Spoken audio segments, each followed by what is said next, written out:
Hey guys, so this one is a super quick one, just something that's been on my mind. And it's about mastering the virtual presentation. And it's crazy how much time we spend, put my phone down, on Teams. It's crazy how much time we spend in virtual presentations. And I don't think that that trend is gonna fade away. Like, we are gonna spend a lot of our time in virtual meetings, even though we're sort of getting back to work, getting back to the office, being in our clients' offices, our prospects' offices. But this is really important because virtual meetings are just not going to go away. So I have thoughts that I wanted to put down as far as mastering the virtual presentation. Because even if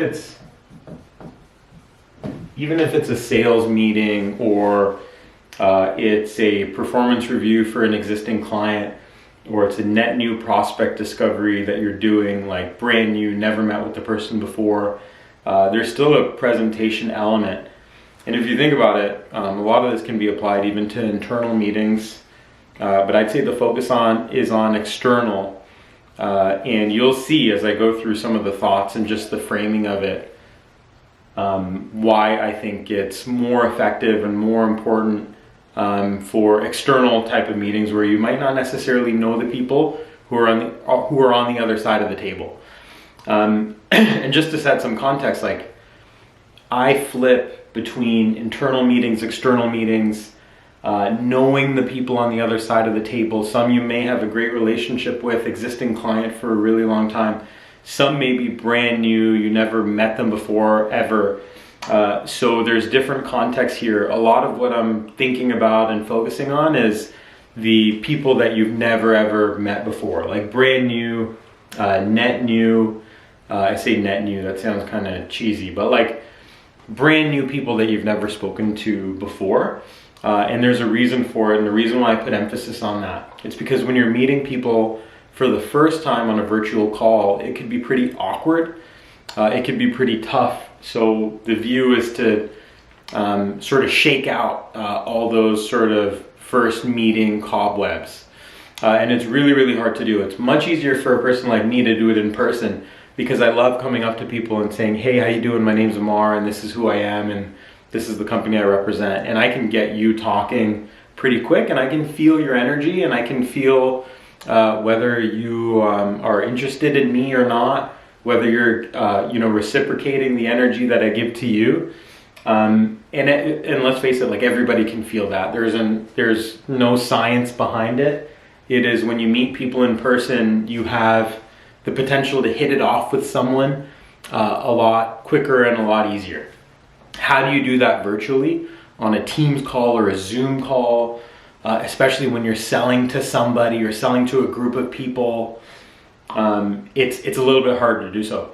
I have also a lot of ideas on large format meetings. I'm not going to put them in here, but anyways, I just wanted to kick things off so you guys can see the whiteboard. The whiteboard is my best friend, my trusted advisor. I have many whiteboards. There's one down here. There's one I can take with me to the park when my kids are playing at the park, so I can write things down on a whiteboard and maybe shoot a video like a crazy person.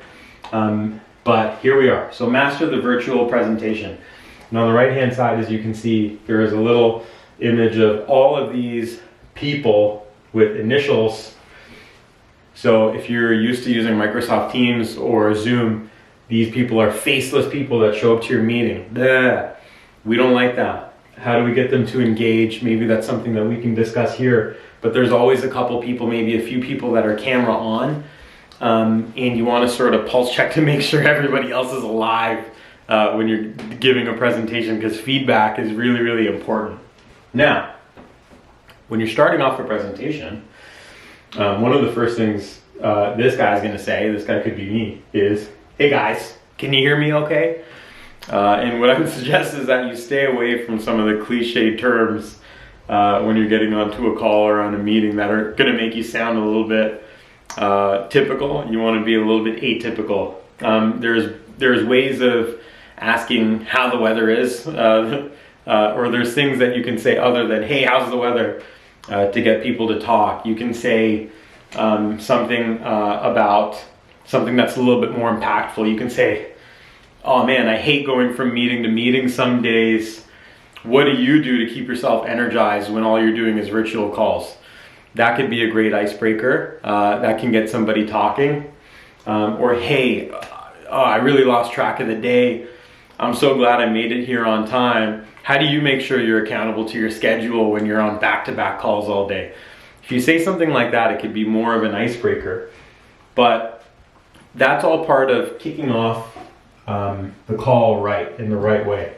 And when you're kicking off the call in the right way, you can really set the tone for a great call.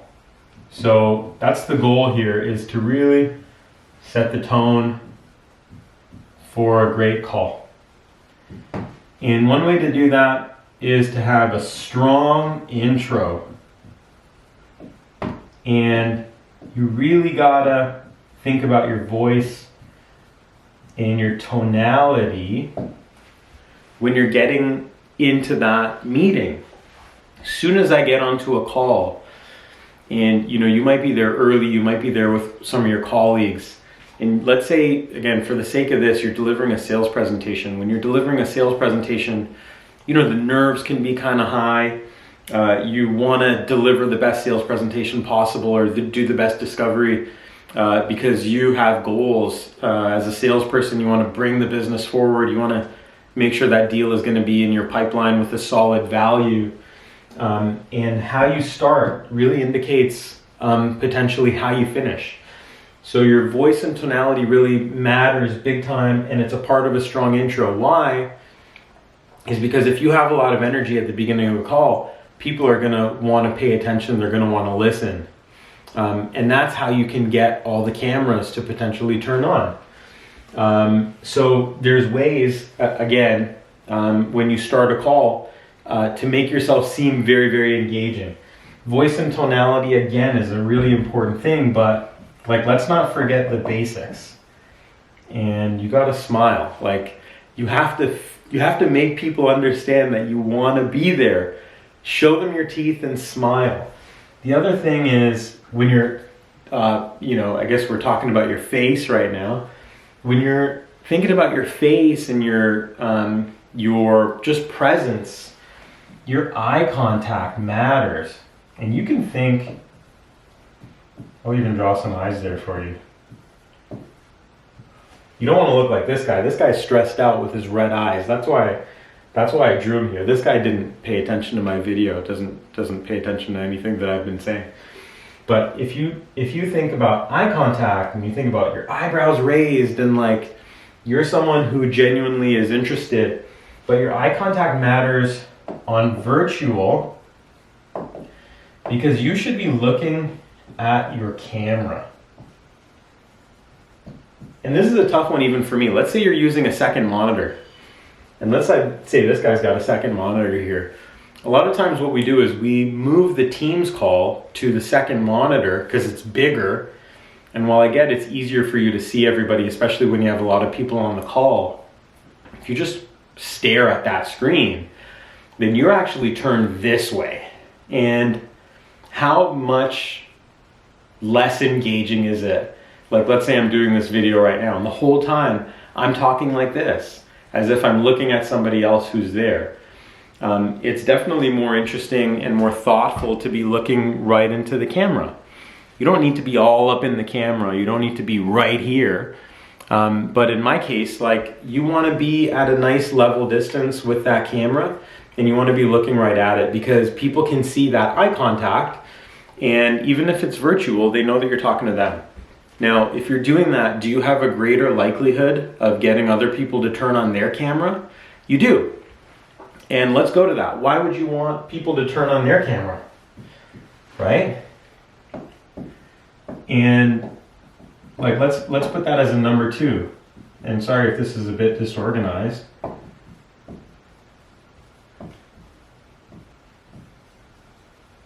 And sometimes I feel like I need a bigger whiteboard, but why is getting people to turn on their camera important? Well, it's because you can now get feedback and visual cues. Sometimes people do not turn on their camera, and I'll say something and I'll get a reaction, but I don't want an artificial emoji reaction. Like, we can be on Teams and you can hit a heart and a like, or you can do that, or you can do something else. But that's not as good as the real thing.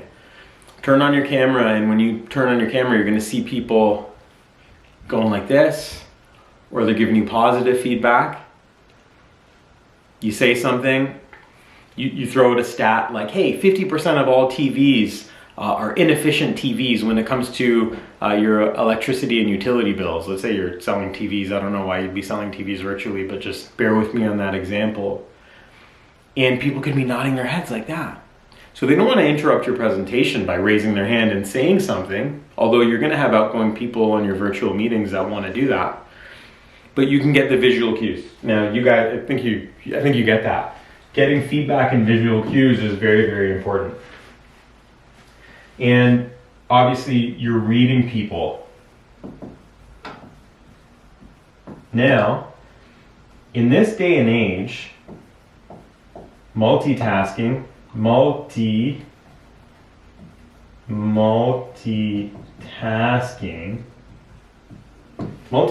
happens a lot. I'm guilty of it as well on some calls where I feel like it's not as important. I will multitask. Usually when somebody is presenting something to me, if they're trying to sell me something or sell me on something, I try and avoid the multitasking, but multitasking is just common. We're all pretty guilty of it. If you can see people multitasking, you can then reinforce things that you had said in your presentation that you think are really important, just so you make sure you get that message through. If I want to make sure that I'm saying that stat about televisions, 50% of TVs overconsume on electricity, meaning higher electricity bills, whereas our solution has identified an opportunity to reduce electricity bills by blah, blah, blah. And if that's really important, and while you're delivering that, somebody is multitasking, you can actually bring that back. If you notice they're multitasking, you have the ability to repeat it in a way that makes sure they're going to hear it. And I repeat, if you didn't pay attention to that stat, I gotta tell it to you one more time. 50% of blah, blah, blah, blah, blah, blah, blah. And the only way that you can identify that opportunity to be repetitive, which is not always a bad thing, is if you can see people as they're multitasking, right?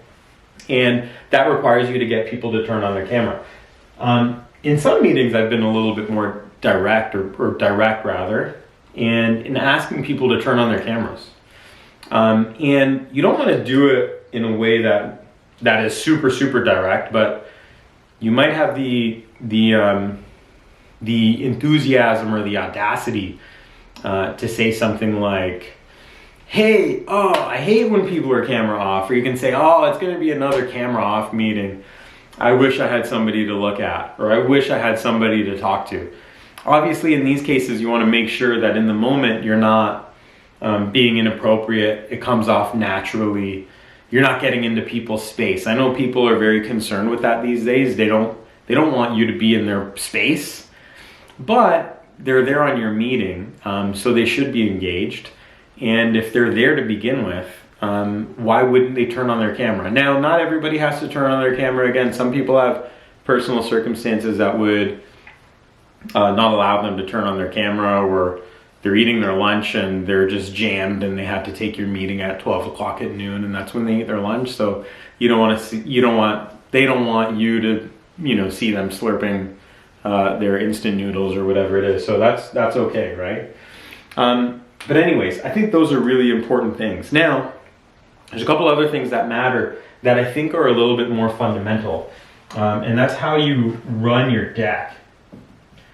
And let's say you have a sales presentation. The most important part that I feel bad that it's down here on its own is the agenda setting.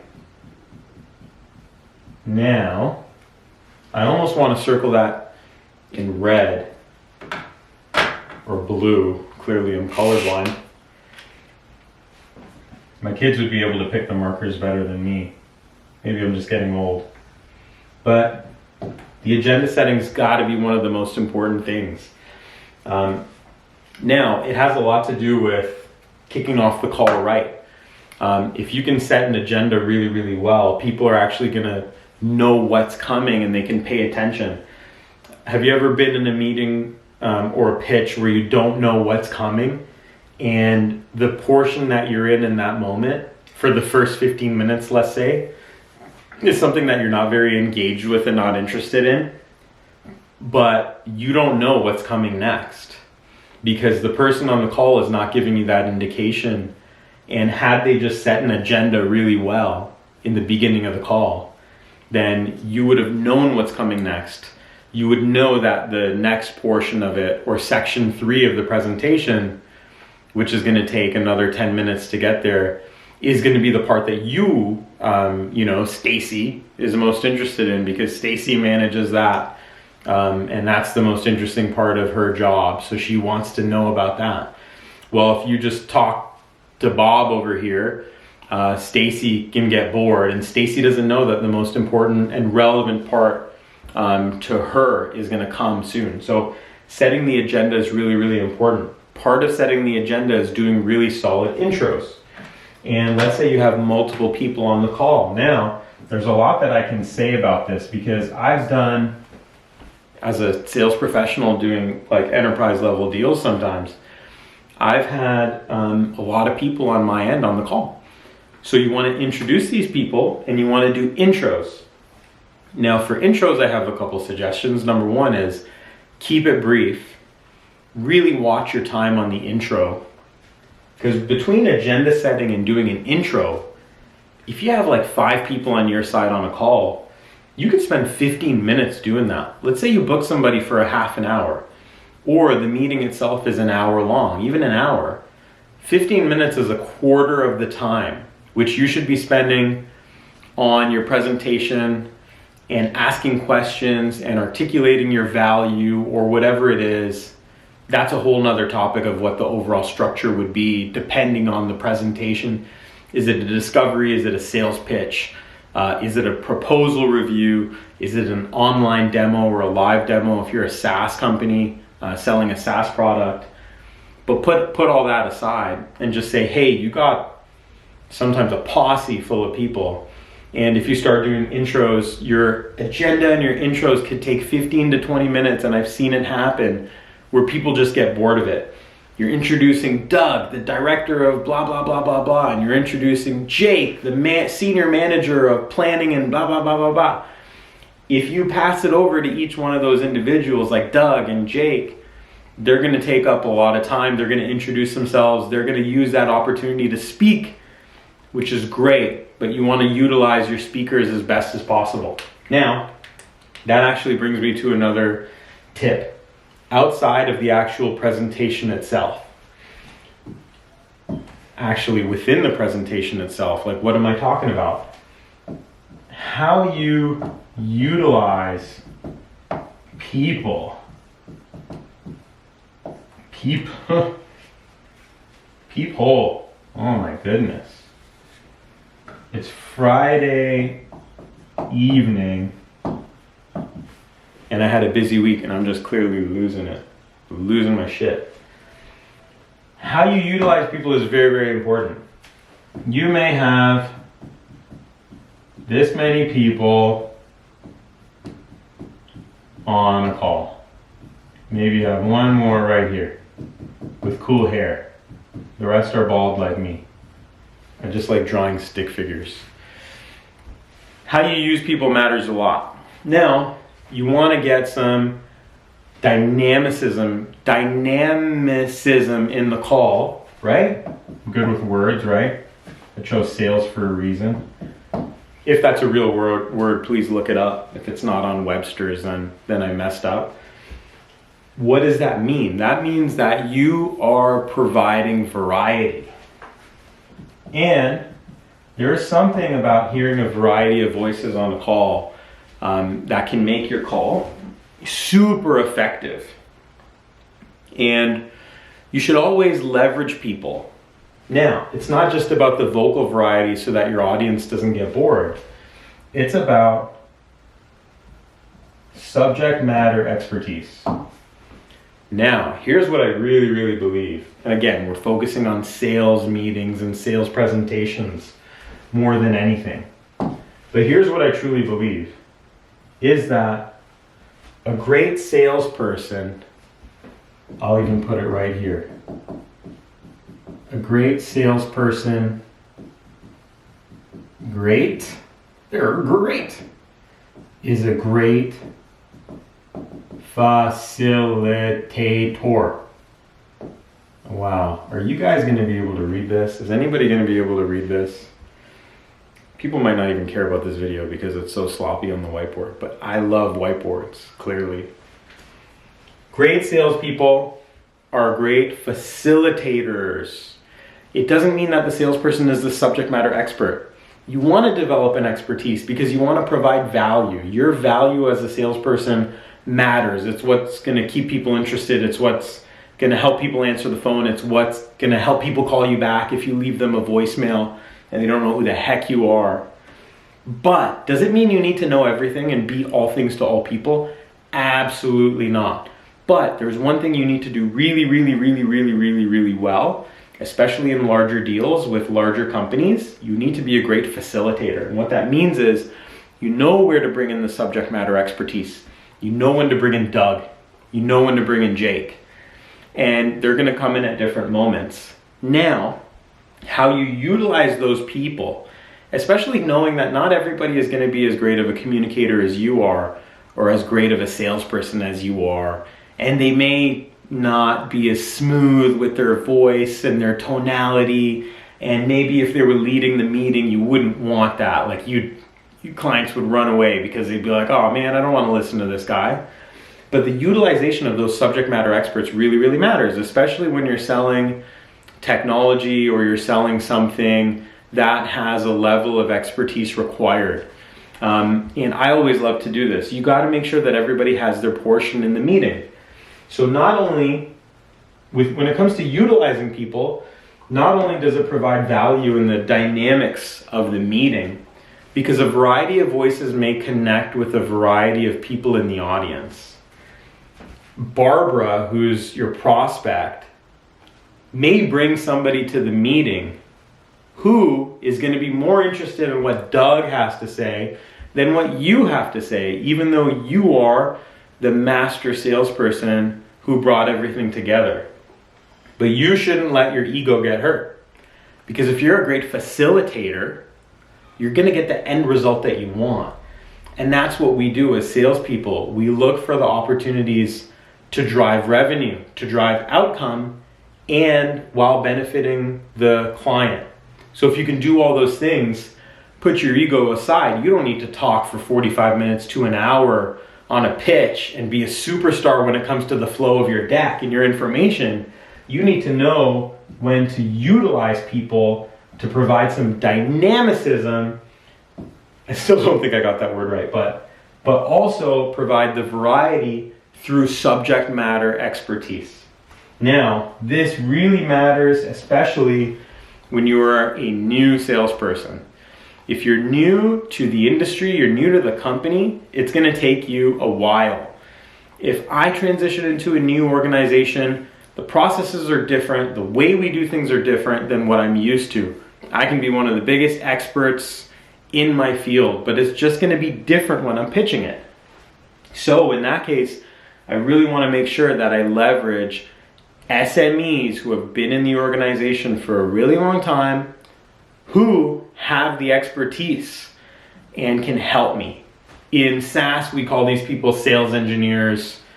You may have a product architect or someone from a product team who comes and helps.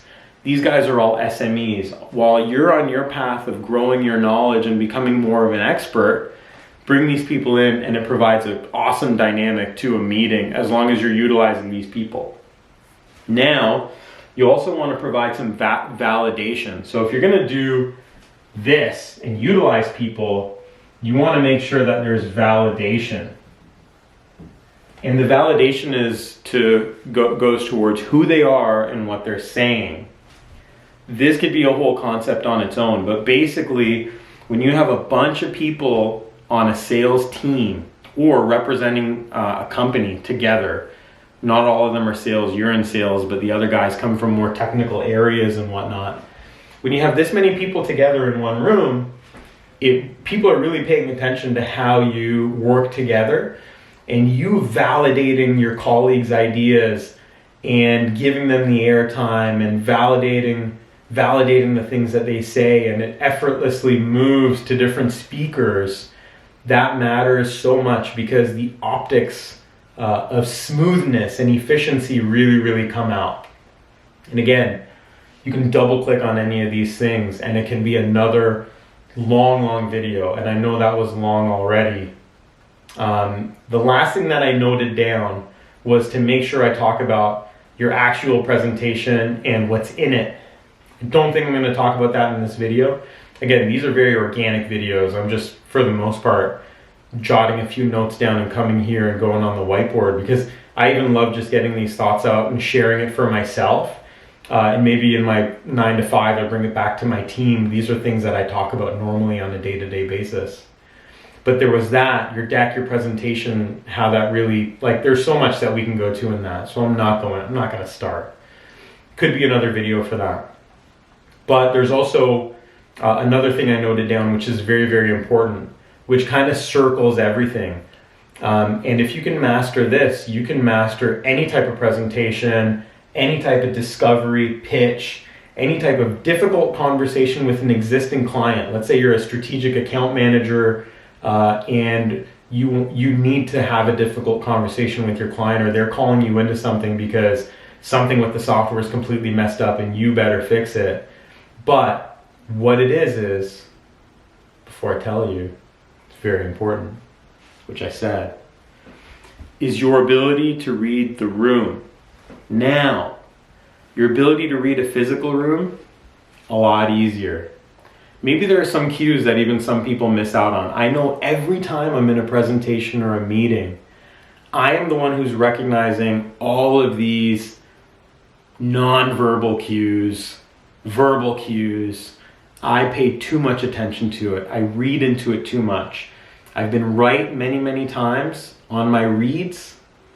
I've been wrong sometimes, but I focus too much on that. The challenge here is we're talking virtual, right? So when it comes to virtual, this is a skill, your ability to read the room. And that's why we would take that and we would circle it. And I'd literally go right here. Ability to read room. Now, how difficult is that? And when I say it's all-encompassing, it really is the most important thing. But how difficult is it if you can't master the fundamentals? You need to give yourself as much opportunity on a virtual meeting. This is what I've learned.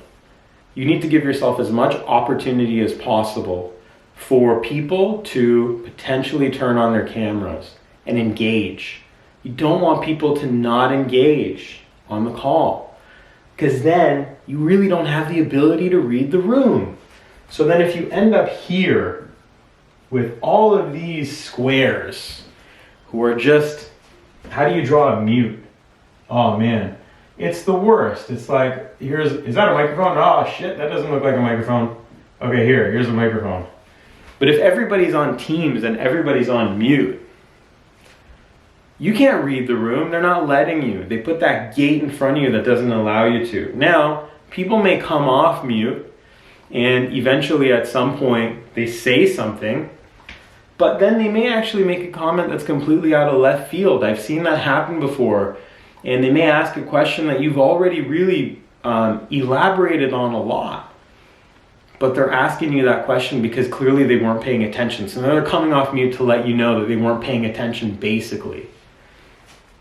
There's something really important when it comes to getting people off of camera, off of no camera, hiding, on mute, and get them to do the opposite, which is engage.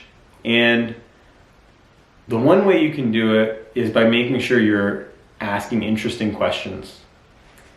And perhaps when you're in the intro stage and you're doing your intros, right? Strong intro.